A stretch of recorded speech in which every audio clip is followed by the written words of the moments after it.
नाग पंचमी सावन महीने के शुक्ल पक्ष की पंचमी तिथि के दिन मनाई जाती है। यह दिन नाग देवता को समर्पित है। पौराणिक काल से ही सांपों को देवताओं की तरह पूजा जाता है। माना जाता है कि नाग की पूजा करने से सांपों के डसने का भय समाप्त हो जाता है।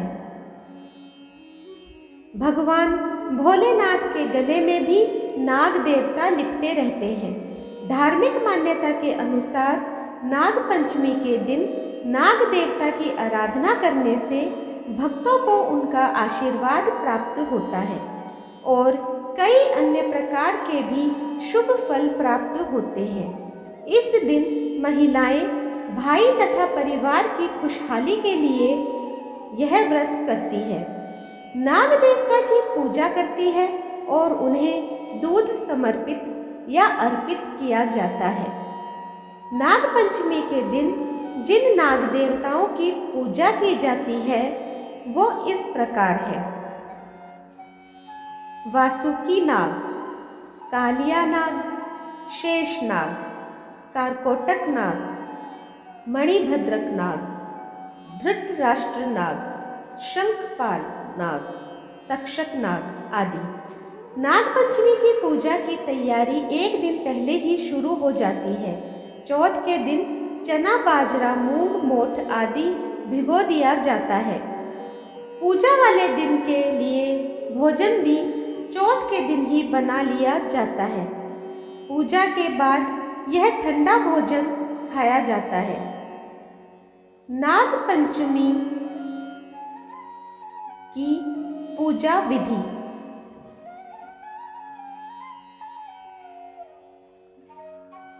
सुबह जल्दी उठकर घर की साफ और सफाई और स्नान आदि करके स्वच्छ वस्त्र पहने। दीवार पर गेरू पोतकर पूजा करने का स्थान बनाए। कच्चे दूध में कोयला घिस कर उससे गेरू से बने स्थान पर घर जैसी आकृति और उसके अंदर 5 फण वाले नाग देवता की आकृति बनाए अथवा घर के दरवाजे के दोनों तरफ 5 फण वाले नाग देवता की आकृति बनाए। नाग देवता बनाने का एक अन्य तरीका यह भी है कि एक रस्सी में 7 गांठ लगा ले, इसे पाटे पर रखकर इसकी पूजा की जा सकती है। अब यदि संभव हो तो नाग की बमई पर 1 कटोरी दूध चढ़ाकर पूजा करें। बमई ना हो तो दीवार पर बने या पाटे पर विराजे नाग देवता की पूजा भी की जा सकती है। पूजा के लिए रोली अक्षत से टीका करके मोली, पुष्प, गंध आदि अर्पित करें। भीगा हुआ अनाज, धान, खील, दूर्वा, खीर या दूध, मिठाई आदि अर्पित करें। नाग पंचमी की कथा सुने। कथा मैं आपको आगे बताने जा रही हूँ। आरती करें। सास या जेठानी को भीगे अनाज, मिठाई तथा यथाशक्ति रुपए का बायना पैर छूकर दें और आशीर्वाद लें। नाग पंचमी के दिन धरती नहीं खोदनी चाहिए। तो आइए अब आप लोगों को मैं सुनाती हूँ नाग पंचमी की कथा। एक सेठ के 7 लड़के थे। सातों विवाहित थे। सबसे छोटे लड़के की पत्नी सुशील और बुद्धिमान थी। उसका कोई भाई नहीं था। एक दिन बड़ी बहू सभी को साथ लेकर मिट्टी लाने के लिए गई। वे खुरपी से मिट्टी खोदने लगी, तभी वहाँ एक सांप निकला, जिसे बड़ी बहू खुरपी से मारने लगी। यह देखकर छोटी बहू ने कहा, इसने हमारा क्या बिगाड़ा है? इस बेचारे निरपराध को मत मारो। यह सुनकर बड़ी बहू ने उसे नहीं मारा। सांप एक तरफ जाकर बैठ गया। छोटी बहू ने उससे कहा, हम अभी लौट कर आते हैं, तुम यहीं रुकना, जाना मत। यह कहकर वह सबके साथ घर चली गई और वहाँ काम काज करने में लग गई और भूल गई कि उसने सांप को रुकने के लिए कहा था। दूसरे दिन याद आने पर वहाँ गई तो सांप वहीं पर बैठा था। वह बोली, मुझे क्षमा कर दो भैया, मुझसे भूल हो गई। सांप ने कहा, भैया कहा है तो छोड़ देता हूँ, आज से तू मेरी बहन है, जो इच्छा हो मांग लो। उसने कहा, मेरा कोई भाई नहीं था, मुझे भाई मिल गया। कुछ दिन बाद वह सांप मनुष्य का रूप लेकर बहन के घर आया और कहा, मेरी बहन को मेरे साथ भेजो। सांप ने विश्वास दिलाया कि वह उसका दूर के रिश्ते का भाई है।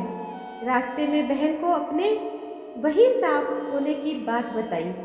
सांप के घर पहुंचकर वहां का ठाट बाट देखकर बहू हैरान रह गई। एक दिन सांप की माँ ने कहा, मैं एक काम से बाहर जा रही हूँ, तू अपने भाई को दूध पिला देना। उसने दूध दिया, वह गर्म था। सांप का मुंह जल गया। यह देखकर सर्प की माता बहुत गुस्सा हुई। सांप ने कहा कि बहन को अब उसके घर भेज देना चाहिए। तब सांप और उसके पिता ने उसे बहुत सारा सोना, चांदी, जवाहरात, वस्त्र आदि देकर उसके घर पहुंचा दिया। इतना सारा धन देखकर बड़ी बहू ईर्ष्या से बोली, भाई तो बड़ा धनवान है, तुझे अधिक धन लाना चाहिए था। सांप ने यह सुना तो उसने और धन लाकर दिया। सांप ने छोटी बहू को हीरा मणियों का एक अद्भुत हार दिया था। उसकी प्रशंसा उस देश की रानी ने भी सुनी और वह राजा से बोली कि सेठ की छोटी बहू का हार यहाँ आना चाहिए। राजा ने मंत्री को हुक्म दिया कि उससे वह हार लेकर शीघ्र ही उपस्थित हो। मंत्री ने सेठ जी से जाकर कहा कि महारानी जी को छोटी बहू का हार पसंद आ गया है और वह वही हार पहनेगी, वह उससे लेकर मुझे दे दो। सेठ जी ने डर के कारण छोटी बहू से हार मंगाकर दे दिया। छोटी बहू को यह बात बहुत बुरी लगी। उसने अपने भाई को याद किया और आने पर कहा, भैया, रानी ने मेरा हार छीन लिया है, तुम कुछ ऐसा करो कि जब वह हार उसके गले में रहे तब तक के लिए सांप बन जाए और जब वह मुझे लौटा दे तब हीरो और मणियों का हो जाए। सर्प ने ठीक वैसा ही किया। जैसे ही रानी ने हार पहना वैसे ही वह सांप बन गया। यह देखकर रानी चीख पड़ी और रोने लगी। यह देखकर राजा ने सेठ के पास खबर भेजी कि छोटी बहू को तुरंत भेजो। सेठ जी डरते हुए छोटी बहू को साथ लेकर वहां पहुंचे। राजा ने छोटी बहू से पूछा, तूने क्या जादू किया है? मैं तुझे दंड दूंगा।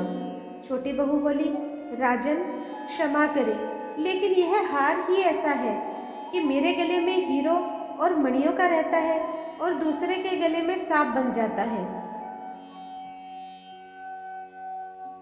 यह सुनकर राजा ने वह सांप बना हार उसे देकर कहा, अभी पहनकर दिखाओ।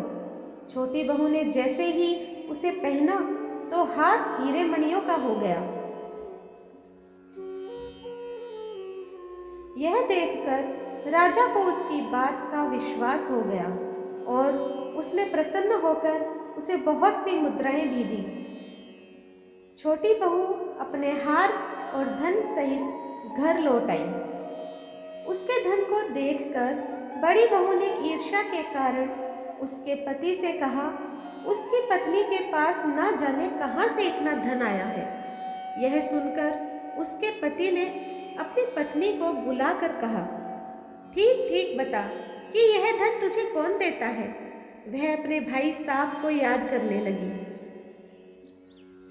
तब उसी समय सांप ने प्रकट होकर कहा, जो मेरी बहन के आचरण पर संदेह करेगा उसे मैं खा लूँगा। यह सुनकर छोटी बहू का पति बहुत प्रसन्न हुआ और उसने सर्प देवता का बड़ा सत्कार किया।